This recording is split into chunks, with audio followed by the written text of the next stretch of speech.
আসসালামু আলাইকুম। আমি আপনাদের দেখাবো প্যানকেক কীভাবে বানাতে হয়। আমি এখানে একটা ডিম নিয়ে নিলাম, তারপর একটু সামান্য লবণ দিয়ে 4 চামচ চিনি দিয়ে দিছি। তারপর একটা দিয়ে ভালো করে চিনি আর ডিমগুলো মিশিয়ে নেব। তারপর একটা ছাঁকনি নিয়েছি, এখানে আমি আটা দিয়ে দিলাম পরিমাণ মতো। তারপরে যে প্যাকেটের গুঁড়া দুধ থাকে সেটা দিয়ে দিলাম, আর দিয়ে দিলাম বেকিং পাউডার আর একটু বেকিং সোডা দিয়ে আমি এখন ভালো করে মিশিয়ে চালিয়ে নেব। মশলাটা হয়ে গেলে এখন এগুলো একসাথে মিক্স করব।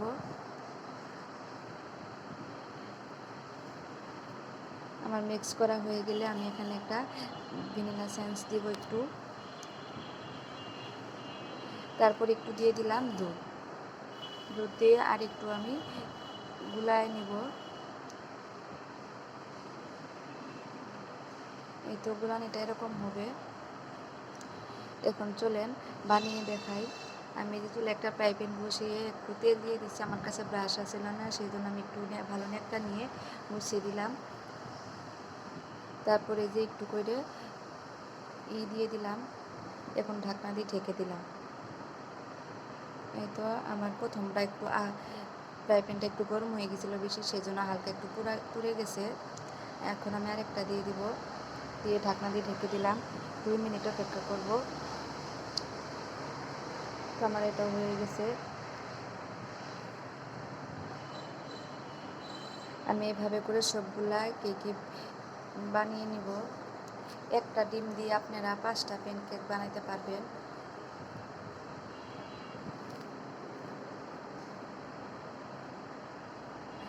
ভিডিওটা ভালো লাগলে অবশ্যই ফলো দিয়ে রাখবেন এবং একটা করে লাইক দিবেন, সুন্দর একটা কমেন্ট করে যাবেন। ভুল হলে মাফ করে দিবেন।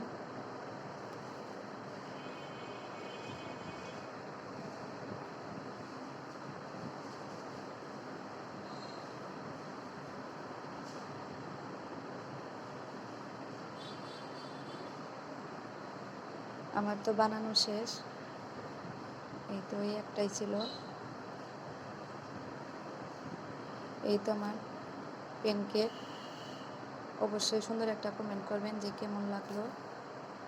আল্লাহ হাফেজ।